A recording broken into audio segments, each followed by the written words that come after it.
जाह्नवी ने पीछे देखा तो सिद्धार्थ उसके बाल को बांध रहा था। जैसे जैसे सिद्धार्थ की उंगलियां उसकी नेक पर चल रही थी, वैसे जाह्नवी की बॉडी में सिहरन सी दौड़ रही थी। सिद्धार्थ ने उसकी लटों को उसके कान के पीछे किया और उसके बाल का बन बना दिया, पर बन काफी लूज बना था। तो सिद्धार्थ ने जैसे ही जाह्नवी के बन से अपने हाथ हटाए, उसके बाल लहराते हुए खुल गए और जाह्नवी की कमर तक बिखर गए और उसकी लंटें भी उसके गालों को चूमने लगी। जाह्नवी के बाल सुनहरे और काफी सिल्की थे, जिसकी वजह से बन खुल गया। सिद्धार्थ ने जब देखा कि उसकी मेहनत बेकार हो गई तो उसे गुस्सा आने लगा।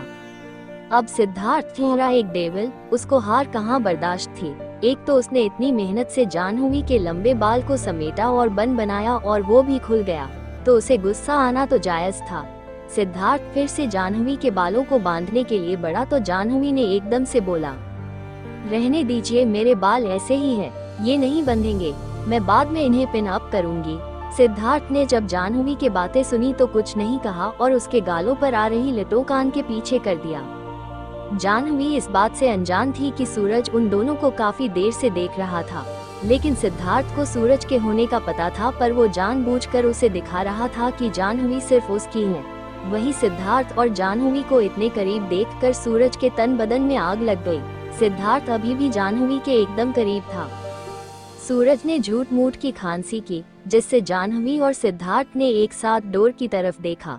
सूरज को देखकर जाह्नवी को एकदम से सिद्धार्थ से दूर हो गई और सूरज ने अपने हाथ में पकड़ा जग आगे किया और कहा, मुझे पानी मिलेगा। जाह्नवी ने जल्दी से अपना सिर हाँ में हिलाया और सूरज के हाथों से जग लेने गई। तभी सिद्धार्थ ने बिना किसी एक्सप्रेशन के सूरज के हाथों से जग लेकर जाह्नवी को दिया। सूरज ने जब सिद्धार्थ को ऐसा करते देखा तो उसे गुस्सा आ गया। उनसे मन में कहा, कमीने, बहुत अकड़ है ना तुझे अपनी चीजों पर, तेरी सारी अकड़ तो मैं निकाल के रहूंगा। इतने में जाह्नवी ने भी पानी से भरा जग सूरज के हाथों में ना देकर वहीं टेबल पर रख दिया। सिद्धार्थ ने जब जाह्नवी को ऐसा करते देखा तो उसके फेस पर एक टेढ़ी मुस्कान आ गई और वो बिना कुछ कहे अपने रूम में जाने लगा। कुछ देर में सूरज और सिद्धार्थ डाइनिंग टेबल पर बैठे ब्रेकफास्ट कर रहे थे। तभी सूरज ने सिद्धार्थ से कहा, सीड, आज मुझे एक मीटिंग अटेंड करने शिमला जाना है, तो मैं अभी निकल रहा हूँ, 3-4 दिन लग जाएंगे। उसकी बात पर सिद्धार्थ ने बस हम कह दिया और अपना ब्रेकफास्ट करने लगा। उसके चेहरे को देखकर कोई नहीं बता सकता था कि उसके मन में क्या चल रहा है। सिद्धार्थ मन में सोचने लगा, अगर जाह्नवी को भारद्वाज मेंशन ले गया तो मॉम 2 दिन में वापस आने नहीं देंगी, और अब सूरज भी जा रहा है, बॉडीगार्ड्स तो है ही, जाह्नवी की सेफ्टी के लिए मैं भी गोवा से 2 दिन में आ जाऊंगा। कुछ देर में सिद्धार्थ ने जाह्नवी को उसके साथ रूम में आने का इशारा किया। जाह्नवी को पहले तो समझ नहीं आया, पर अगले ही पल जाह्नवी भी सिद्धार्थ के पीछे जाने लगी और वही सूरज एक शातिर मुस्कान करने लगा। सिद्धार्थ अपने जिम में एक्सरसाइज कर रहा था, तभी उसका फोन बजा। सिद्धार्थ ने फोन पिक किया और कहा, हाँ बोलो सैम। दूसरी तरफ से समीर बोला, सीड, हमें आज ही गोवा के लिए निकलना पड़ेगा, इट्स अर्जेंट। मिस्टर सिंघानिया को कुछ डाउट्स हैं, पैर में फ्रैक्चर होने की वजह से वो ट्रेवल नहीं कर सकते, इसीलिए हमें जाना पड़ेगा। समीर की बात सुनकर सिद्धार्थ ने कहा, ओके, तुम अरेंजमेंट्स करो, हम आज ही निकल रहे हैं। सिद्धार्थ ने समीर से कुछ और बातें की, इस बात से अनजान कि सूरज उनकी बातें सुन रहा है। सूरज ने जब सिद्धार्थ की बातें सुनी तो उसके फेस पर एक शैतानी मुस्कान आ गई और वो पागलों की तरह हंसता हुआ अपने रूम में चला गया। उधर सिद्धार्थ के रूम में जब जाह्नवी गई तब सिद्धार्थ ने डोर लॉक कर दिया और उसकी तरफ बढ़ने लगा। उसने जाह्नवी के एकदम करीब जाकर कहा, देखो, मैं 2 दिन के लिए बिजनेस ट्रिप पर जा रहा हूँ, तुम यहीं रहोगी, तुम्हारी सेफ्टी के लिए यहाँ बॉडीगार्ड्स हैं, ओके? सिद्धार्थ की बात सुनकर जाह्नवी ने डरते हुए कहा, मुझे अकेले रहना होगा। मुझे अकेले नहीं रहना, मुझे सूरज भैया से डर लगता है। जाह्नवी की बात को सिद्धार्थ अच्छे से समझ सकता था। सिद्धार्थ ने जाह्नवी को अपनी आंखें झपका के कहा, उसकी टेंशन मत लो, वो 3-4 दिन शिमला में होंगे, तब तक मैं आ जाऊंगा। इतना कहकर सिद्धार्थ रूम से बाहर गया तो उसने सूरज को अपना लगेज ले जाते हुए देखा। सिद्धार्थ ने उससे कुछ नहीं कहा और अपने स्टडी में चला गया। कुछ देर में सिद्धार्थ और समीर सिद्धार्थ की कार के पास थे। जाह्नवी उन्हें मेन डोर से देख रही थी। सिद्धार्थ भी जाह्नवी को ही देख रहा था। जाह्नवी का बिल्कुल भी मन नहीं था कि वो सिद्धार्थ को जाने दे, और सिद्धार्थ की भी कुछ इसी तरह की हालत थी। उसने अपने मन में कहा, ये मुझे क्या हो रहा है? मेरा आज जाने का मन क्यों नहीं है? सिद्धार्थ ने सारे ख्यालों को साइड में रखा और एक गहरी सांस लेकर कार में बैठ गया। जाह्नवी भी अंदर चली गई। अंदर जाकर जाह्नवी ने अपने आप को घर के कामों में लगा दिया। शाम के वक्त जाह्नवी मन बहलाने के लिए गार्डन में टहल रही थी। उसने देखा कि उसके घर के बाहर जो बॉडीगार्ड्स हैं, वो नहीं है जो लक्ष्य के साथ आए थे। जाह्नवी उन सबको देखने लगी और कंफ्यूज होकर कहा, तुम वो तो नहीं लग रहे जिन्हें लक्ष्य लाया था। मिस, हमारी न्यू जॉइंग है, हम आज ही आए हैं। उसकी बात पर जाह्नवी उसे देखती हुई घर के अंदर चली गई। अंदर जाकर जाह्नवी हॉल में बैठकर कार्टून देखने लगी। तभी डोर बेल की आवाज से उसका का ध्यान टूटा। जाह्नवी ने टाइम देखते हुए कहा, इस टाइम कौन आया होगा? जाह्नवी उठी और डोर ओपन करने चली गई। उसने जैसे ही डोर ओपन किया, उसकी तो जैसे जान ही जिस्म से अलग हो गई। उसने घबराते हुए कहा, आप? जाह्नवी के सामने सूरज एक शातिर मुस्कान लिए खड़ा था। जाह्नवी की बात सुनकर उसने कहा, हाँ मैं। पर भैया आप तो शिरम। जाह्नवी की बात पूरी होने से पहले ही सूरज ने कहा, हाँ वो मेरी मीटिंग कैंसिल हो गई इसीलिए मैं वापस आ गया। हाँ पर सिद्धार्थ अभी घर पर नहीं है, आप बाद में आइएगा। जाह्नवी की बात पर सूरज ने हंसते हुए कहा, रिलैक्स जाह्नवी, तुम तो ऐसे बिहेव कर रही हो जैसे मैं कोई वैम्पायर हूँ और तुम्हें खाने के लिए आया हूँ। सूरज की बात का मीनिंग जाह्नवी अच्छे से समझ रही थी और उसको अब डर लगने लगा था। सूरज एकदम से अंदर आया और जाह्नवी से पानी मांगा। जाह्नवी जल्दी से किचन में गई और खुद से बड़बड़ाने लगी, हे शिव, ये यहाँ क्यों आ गया? सिद्धार्थ ने तो कहा था ये 3-4 दिन बाद आएगा। ये मुझे बिल्कुल अच्छा नहीं लगता। और तो और सिद्धार्थ भी घर पर नहीं है। जाह्नवी घबराती हुई पानी लेकर हॉल में चली गई। वहाँ उसने जब लक्ष्य को देखा तो उसकी जान में जान आ गई। उसने जाह्नवी को देखकर कहा, मिस मुझे कुछ डॉक्यूमेंट चाहिए, तो क्या मैं स्टडी रूम में जा सकता हूँ? उसकी बात पर जाह्नवी ने कहा, हाँ हाँ चलो मैं भी आती हूँ। ऐसा कहकर जाह्नवी लक्ष्य के साथ सिद्धार्थ के स्टडी रूम में चली गई। जाह्नवी को जाता देख सूरज ने एक टेढ़ी मुस्कान के साथ कहा, भाग लो अभी जितना भगाना है, लेकिन आज तुम्हें मुझसे कोई नहीं बचा सकता। आज तो पूरी रात तुम मेरे बेड पर रहोगी, हा हा हा हा हा। उधर स्टडी रूम में लक्ष्य फाइल लेकर जाने लगा। तभी जाह्नवी बोली, लक्ष्य सुनो, एक बार सिद्धार्थ को फोन करके मेरी बात करवाना। जाह्नवी की बात पर लक्ष्य ने सिद्धार्थ को फोन किया, लेकिन उसका फोन स्विच ऑफ आ रहा था। मिस, बॉस का फोन स्विच ऑफ है, वो जेट में होंगे। लक्ष्य, मुझे सिद्धार्थ से बहुत जरूरी बात करनी है, तुम एक बार फिर से ट्राई करो। जाह्नवी को इतना घबराते देख लक्ष्य ने कहा, ओके मिस, मैं एक बार समीर सर का फोन ट्राई करके देखता हूँ। ऐसा कहते हुए लक्ष्य ने समीर को फोन मिला दिया, लेकिन उसका फोन भी स्विच ऑफ था। मिस, आपको कुछ प्रॉब्लम है तो आप मुझे बता सकती हैं, शायद मैं सॉल्व कर सकूं। लक्ष्य की बात सुनकर एक बार को जाह्नवी सोच में पड़ गई कि उसे बताना चाहिए या नहीं। कुछ पल सोचने के बाद जाह्नवी ने कहा, नहीं कुछ खास नहीं, बस तुम सिद्धार्थ से कांटेक्ट करने की कोशिश करते रहना और जब वो फोन उठा ले तो उसे कह देना कि सूरज भैया घर पर आ गए हैं। लक्ष्य ने जब जाह्नवी की बात सुनी तो कहा, मिस कोई प्रॉब्लम है? उसकी बात पर जाह्नवी ने कहा, नहीं लक्ष्य कोई प्रॉब्लम नहीं है, बस जितना जल्दी हो सके तुम सिद्धार्थ को ये बता देना। ओके मिस, जैसा आप कहें। उसके बाद दोनों स्टडी रूम से बाहर आए और लक्ष्य वहाँ से अपने अपार्टमेंट के लिए निकल गया। जाह्नवी ने एक नजर सूरज को देखा और अपने रूम में जाने लगी। तभी पीछे से उसे सूरज ने रोका, सुनो जाह्नवी। सूरज की बात सुनकर जाह्नवी ने पीछे देखा तो वो उसी की तरफ आ रहा था। उसने जाह्नवी के करीब आकर कहा, जाह्नवी, सिद्धार्थ 2 दिन के लिए घर पर नहीं है, हम दोनों अकेले हैं, तो क्यों ना इस अपॉर्चुनिटी का कुछ बेनिफिट लिया जाए। ऐसा कहते हुए सूरज एक घटिया हंसी हंसने लगा। जाह्नवी ने जब सूरज की बात सुनी तो उसकी आंखें ही फैल गई। उसने दांत पीसते हुए कहा, आप इतने घटिया हो सकते हैं, मुझे पता नहीं था। मेरे बारे में आपने ऐसा सोचा भी कैसे? अपने छोटे भाई की बीवी के साथ, छी, मुझसे दूर रहिए और थोड़ी सी शर्म बची हो तो अपनी ये शक्ल मुझे कभी मत दिखाना। ऐसा कहकर जाह्नवी गुस्से में अपने कमरे में जाने लगी। सूरज को जाह्नवी की बात सुनकर गुस्सा आ गया। उसने एक झटके से जाह्नवी का हाथ पकड़ा और अपनी तरफ खींच लिया। तुम वैसे नहीं मानोगी ना, जानती भी हो कौन हूँ मैं। आज तक किसी लड़की ने मुझे मना नहीं किया, पर तुझ में कुछ ज्यादा ही नखरे हैं। सूरज के इस बिहेवियर से जाह्नवी घबरा गई। पर अगले पल ही उसने उसे मारने के लिए अपना दूसरा हाथ उठाया तो सूरज ने उसका हाथ पकड़ लिया और चीखते हुए बोला, मुझ पे हाथ उठाओगी?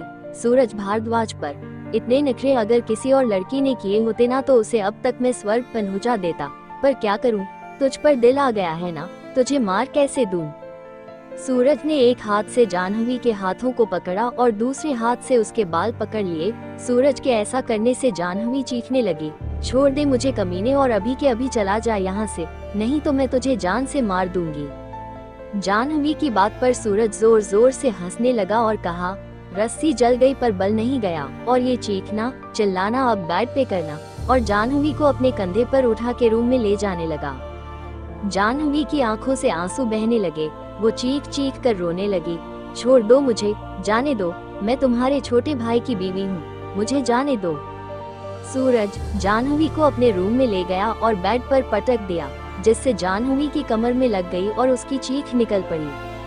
सूरज उसे ऊपर से नीचे तक देखते हुए अपनी शर्ट के बटन खोलने लगा और शर्ट निकाल कर फेंक दी। जाह्नवी ने रोते हुए बेड से उतरने की कोशिश की तो सूरज ने उसे खींचकर फिर से बेड पर पटक दिया और उसके ऊपर आ गया।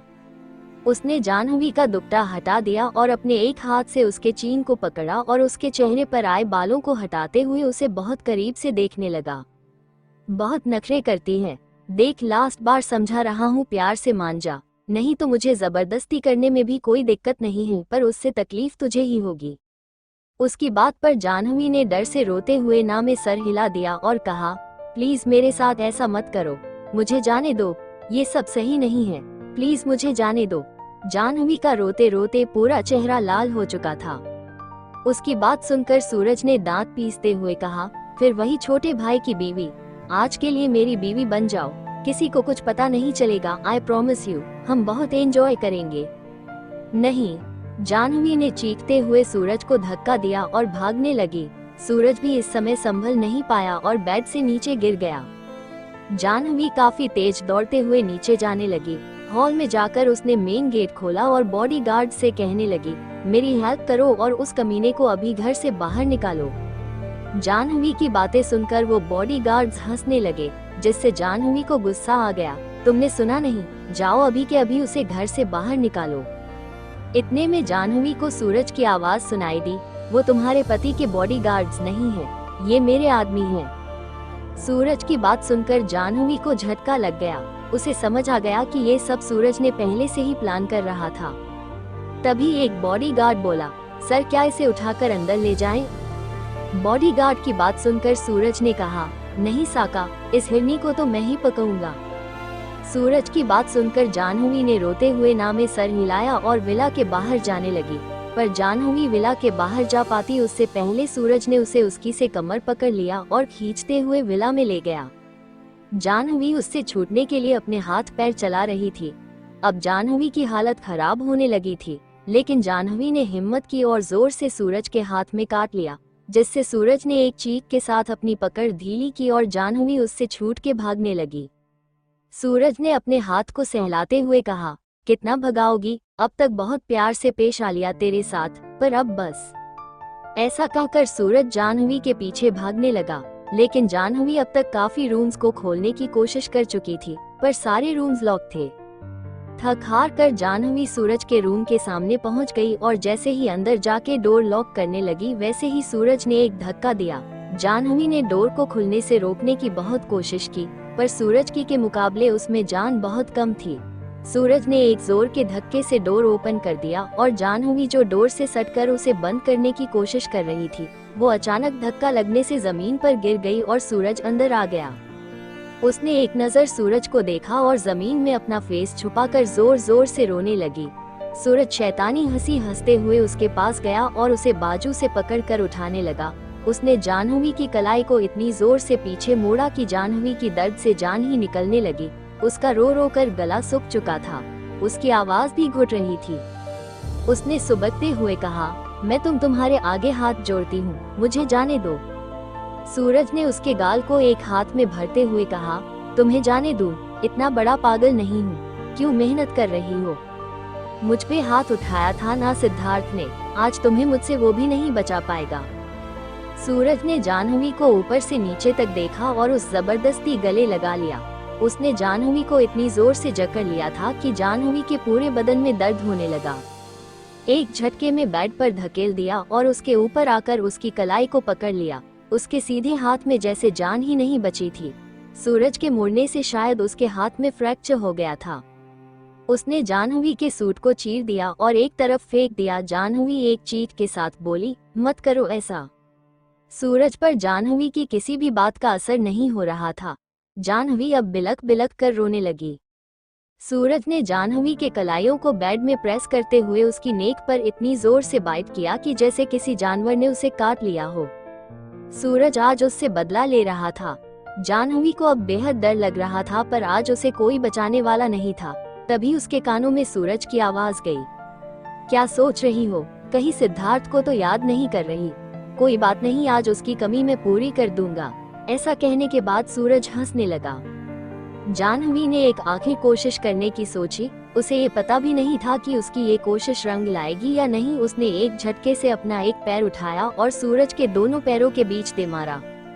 सूरज एक चीख के साथ बेड के दूसरी तरफ लेट गया। जाह्नवी एकदम से उठी, पर उसकी पूरी बॉडी में इतना दर्द था जैसे किसी ने उसे पीटा हो। उसका एक हाथ तो ऐसे हो गया था जैसे उसमें जान ही ना हो। फिर भी उसने हिम्मत की और भागते हुए रूम के बाहर जाने लगी। उसके पैर लड़खड़ा रहे थे। उसे खुद नहीं पता था कि वो कहाँ भागी जा रही है, पर वह खुद को सूरज की नजरों से कहीं छुपा लेना चाहती थी। उधर सूरज गुस्से से उबलता हुआ रूम के बाहर आकर जाह्नवी को इधर उधर देखने लगा। हॉल में उसे जाह्नवी डोर खोलने की कोशिश करती दिखाई दी। सूरज भाग के उसके पास गया और उसे उसके बालों से पकड़कर उठाते हुए दांत पीस कर बोला, तुझे एक बात समझ क्यों नहीं आती? आज तुझे बचाने कोई नहीं आने वाला। सूरज जाह्नवी को खींचकर सोफे के पास ले गया। जाह्नवी अब किसी बेजान गुड़िया की तरह खींची जा रही थी। उसमें अब और लड़ने की ताकत नहीं बची थी। उसकी आंखें झपकना ही भूल गई थी। सूरज ने जाह्नवी को सोफे के पास ही पड़े कार्पेट पर पटक दिया और जाह्नवी बेसुध सी गिर पड़ी और सूरज उसके ऊपर आ गया। जाह्नवी अब कुछ भी सोचने समझने या कुछ करने की हालत में नहीं थी। सूरज उसे किसी हैवान की तरह काट रहा था, जैसे अपना सारा गुस्सा उस बेजान पड़ी लड़की पर निकाल रहा हो। उसने जाह्नवी की बैली पर कई बाइट किए। वो अब नीचे की तरफ बढ़ रहा था। जाह्नवी को एहसास था कि सूरज अब क्या करने वाला है, लेकिन उसके इतनी जान नहीं बची थी कि वो उसे रोक सके। उसने अपने दोनों पैरों को कसकर जकड़ लिया। सूरज नीचे की तरफ बढ़ा और अपनी हवस भरी नजरों से जाह्नवी को घूरने लगा। वो जाह्नवी के पैरों को खोलने की कोशिश करने लगा, पर जाह्नवी ने उसकी ये हरकत कामयाब होने नहीं दी। सूरज को एकदम से गुस्सा आ गया और उसने किसी हैवान की तरह जाह्नवी की थाई पर जोर से बाइट किया, जिससे जाह्नवी की चीख निकल पड़ी। सूरज जाह्नवी की थाइस पर किस और बाइट करने लगा। वो जाह्नवी की पूरी बॉडी पर बाइट करते हुए उसके होंठों को तरफ बढ़ने लगा। तभी सिद्धार्थ एकदम से अंदर आया और सामने का नजारा देखकर उसकी आंखें खून से उबलने लगी। उसने अपनी मुट्ठी गुस्से में कसी और तेज कदमों से सूरज के पास गया, उसे उसके बालों से पकड़कर उठाया। कमीने, इतना बोलकर सिद्धार्थ सूरज को बिना रुके अपने दोनों हाथों से पंच मारने लगा। उसने उसका सर पास की वॉल में दे मारा। सूरज की चीखें पूरे विला में गूंजने लगी। सिद्धार्थ ने उसे कुछ बोलने तक का टाइम नहीं दिया। सिद्धार्थ के हाथ पूरी तरह से खून से सन गए थे। सिद्धार्थ नेशनल लेवल पर बॉक्सिंग चैंपियन रह चुका था और आज उसकी स्किल्स और उसका गुस्सा उसे अलग ही रूप दे रहे थे। सूरज की हालत बिगड़ चुकी थी। तभी बाहर खड़े बॉडीगार्ड्स अंदर आए और सिद्धार्थ के ऊपर गन पॉइंट करने लगे, पर उससे पहले ही सिद्धार्थ ने उन्हें अपनी लाइसेंस्ड पिस्टल से मार गिराया और सूरज को मारने के लिए उस पर गन पॉइंट की। लेकिन सिद्धार्थ के शूट करने से पहले सूरज विला के बाहर भाग चुका था। सिद्धार्थ उसके पीछे ना जाकर जाह्नवी के पास गया। जाह्नवी को अंडरगारमेंट्स में देखकर पहले तो उसने अपनी नजरें झुका ली और फिर एक गहरी सांस लेकर अपना कोट उतारकर जाह्नवी को कवर कर दिया। जाह्नवी बिना पलके झपकाए उसे देख रही थी। उसकी आंखें आंसुओं से भरी हुई थी। उसकी बॉडी में इतनी जान नहीं थी कि वो हिल भी सके। सिद्धार्थ ने जाह्नवी को अपनी बाहों में उठाया और अपने रूम में ले गया। उसने जाह्नवी को बेड पर बिठाया। उसने अपना हैंड वॉश किया जो खून से सना हुआ था और फर्स्ट एड बॉक्स लेकर आ गया। लेकिन वो सोच में था कि वो जाह्नवी की चोटों की ड्रेसिंग कैसे करे, क्योंकि जाह्नवी सिर्फ ब्रा और शॉर्ट्स में थी। अगले ही पल सिद्धार्थ ने सोचा कि जाह्नवी उसकी बीवी है। वो उसे ऐसे देख सकता है और आज कहीं ना कहीं उसकी वजह से ही जाह्नवी की ये हालत थी। उसने एक गहरी सांस ली और जाह्नवी की तरफ बढ़ गया। उसने अपना कोट हटाने के लिए अपना हाथ आगे बढ़ाया ही था कि उसने देखा जाह्नवी की आंखों से आंसू बह रहे हैं और वो कांपते हुए खुद में ही सिमट रही है। जाह्नवी को देखकर सिद्धार्थ समझ गया कि जाह्नवी डर रही है और वो इतना ज्यादा डर गई है कि उसे सिद्धार्थ से भी डर लग रहा है। सिद्धार्थ ने एकदम से अपना हाथ पीछे लेते हुए कहा, डरो मत, मैं तुम्हें नुकसान नहीं पहुंचाऊंगा, मैं आ गया हूं ना, अब कोई तुम्हें परेशान नहीं करेगा। ऐसा कहते हुए सिद्धार्थ ने जैसे ही कोट हटाया, जाह्नवी की नेक को देखकर उसके दिल में एक दर्द हुआ। जाह्नवी की पूरी नेक और कॉलर बोन पर काटने और नोचने के निशान थे। उसकी गोरी स्किन पर वो निशान साफ दिख रहे थे। सिद्धार्थ की नजर जैसे ही जाह्नवी के सीने पर गई तो वो सकपका गया। उसने अपने नजरें झुकाए ही पास में पड़ा जाह्नवी का दुपट्टा उठाया और उसके सीने को कवर कर दिया, जिससे जाह्नवी की नेक, कॉलर बोन और बैली ही दिख रहे थे। इस समय सिद्धार्थ का दिल बहुत तेजी से धड़क रहा था। उसने एकदम से अपने सर झटका और कॉटन से उसके जख्मों को साफ करने लगा। उसने जाह्नवी की नेक, कॉलर बोन और बेली पर बने निशान को साफ किया, पर जैसे ही उसने जाह्नवी के राइट हैंड को पकड़ा, जाह्नवी की चीख निकल पड़ी। उसकी चीख सुनकर सिद्धार्थ ने उसका हाथ छोड़ दिया। जाह्नवी सिसकते हुए कहने लगी, मेरे पूरे बदन में दर्द हो रहा है और इस हाथ में बहुत ज्यादा। जाह्नवी इस समय बेड के सिरहाने से टेक लेके बैठी हुई थी। जाह्नवी का दर्द उसकी आवाज में झलक रहा था। सिद्धार्थ उसके पास गया और उसके हाथों को अपने हाथों में थाम कर बोला, अब दर्द नहीं होगा, मैंने दवाई लगा दी है, कुछ खाकर पेन किलर लेने से दर्द ठीक हो जाएगा। सिद्धार्थ का इतना स्वीट जेस्चर देखकर जाह्नवी से रहा नहीं गया और जाह्नवी ने उसके गले लगकर उसके सीने में खुद को छुपा लिया और बिलक बिलक कर रोने लगी। सिद्धार्थ पहले तो उसके ऐसे रिएक्शन से शॉक्ड हो गया, फिर अगले ही पल उसने अपने हाथों से जाह्नवी की पीठ और सर को सहलाते हुए उसे शांत करने लगा। सिद्धार्थ ने कसकर जाह्नवी को गले लगा रखा था। एक कोमल बदन की गुड़िया का स्पर्श उसे एक अलग एहसास दे रहा था। उसके कोमल बदन को सिद्धार्थ की मजबूत बाहों ने अपने आगोश में ले रखा था। जाह्नवी को भी उसकी बाहों में एक सुकून मिल रहा था। उसे खुद के सेफ होने का एहसास हो रहा था। जाह्नवी रोते हुए कहे जा रही थी, मेरे साथ ही ऐसा क्यों होता है? क्या मुझे कोई हक नहीं है अपनी इज्जत को अपने पास रखने का? सब क्यों मेरे जिस्म को नोचने के लिए तैयार रहते हैं? ऑफिस भी मुझे एक ऐसे ही भेड़िए की वजह से छोड़ना पड़ा और अब यहाँ भी वही सब। अभी तक उस शाम की कड़वी यादों से मैं बाहर नहीं आ पाई और आज एक नया जख्म। उस दिन भी जीत नहीं आता तो मैं कहीं की नहीं रहती, और आज भी क्यों मुझे सब उस नजर से देखते हैं? मैं नहीं हूँ वैसी लड़की, ये कोई क्यों नहीं समझता? सिद्धार्थ जो जाह्नवी की बातें बड़े ध्यान से सुन रहा था, उसे पहले तो ज्यादा कुछ समझ नहीं आया, पर वो इतना तो समझ गया था कि जाह्नवी के साथ पहले भी किसी ने जबरदस्ती करने की कोशिश की है। उसने सोचा कि जाह्नवी सही ही तो कह रही है, आखिर उसने भी तो उसके साथ जबरदस्ती ही शादी की है। जाह्नवी को अब रोते हुए काफी देर हो गई थी। सिद्धार्थ ने उसके आंसुओं को पोंछा और उसे पानी पिलाया और कहा, अब बहुत हुआ, अब कोई तुम्हें छूना तो दूर देखने की भी हिम्मत नहीं करेगा। मैं हूं ना, मैं किसी को भी इस घर में नहीं आने दूंगा जब तक तुम ना चाहो। ऐसा कहकर सिद्धार्थ उठा और कपबोर्ड में जाह्नवी के लिए उसके कपड़े ढूंढने लगा, लेकिन उसके कपड़ों में कुछ समझ ही नहीं आया। लास्ट में सिद्धार्थ ने अपनी एक टी शर्ट निकाली और जाह्नवी को दी और कहा, इसे पहन लो, मैं तुम्हारे लिए कुछ लेकर आता हूँ। सिद्धार्थ नीचे जब हॉल में गया तब उसने वहाँ समीर और लक्ष्य को बैठा देखा। सिद्धार्थ को देखकर समीर ने पूछा, सिड अब कैसी है जाह्नवी? वो बहुत डर गई है सैम, उसको बहुत चोटें भी आई हैं। ये सब बोलते हुए सिद्धार्थ गुस्से से उबल रहा था, जिसका एहसास समीर और लक्ष्य को भी हो रहा था। लक्ष्य, सूरज की हर पल की खबर मुझे चाहिए। वो क्या कर रहा है, किससे मिल रहे हैं, सब कुछ। सिद्धार्थ की बात सुनकर लक्ष्य ने डरते हुए कहा, ओके बॉस। उधर जाह्नवी आज जो भी हुआ उसके बारे में सोच रही थी। वो बार बार यही सोच रही थी कि सिद्धार्थ उसके लिए अपनी मीटिंग छोड़ कर आया। अगर आज सिद्धार्थ नहीं आता तो जाह्नवी को आज सूरज से कोई नहीं बचा पाता। सिद्धार्थ जैसे ही अपने रूम में पहुंचा तो सामने का नजारा देखकर सिद्धार्थ की आंखें ही फैल गई। उसने देखा कि जाह्नवी बेड के कॉर्नर बैठी अपने घुटनों में मुंह छुपाए रो रही है। सिद्धार्थ धीरे कदमों से उसके पास गया और उसके कंधों पर हाथ रखा तो जाह्नवी अचानक से डर गई और चीखते हुए बोली, क कौन है? मेरे पास मत आना। जाह्नवी के इस रिएक्शन से सिद्धार्थ ने उसके कंधों से हाथ हटा दिया। जाह्नवी ने जैसे ही सिद्धार्थ को अपने सामने देखा तो झट से सिद्धार्थ के गले लगी और रोते हुए बोली, कहाँ चले गए थे तुम? मुझे बहुत डर लग रहा है। सिद्धार्थ ने जाह्नवी की बैग को सहलाते हुए कहा, मैं अब तुम्हारे पास ही हूँ, डोंट स्केयर। क्या जाह्नवी आज हुए हादसे से निकल पाएगी या उसका डर उसे कुछ करने पर मजबूर कर देगा? जानने के लिए सुनते रहिए माय क्रूएल हस्बैंड।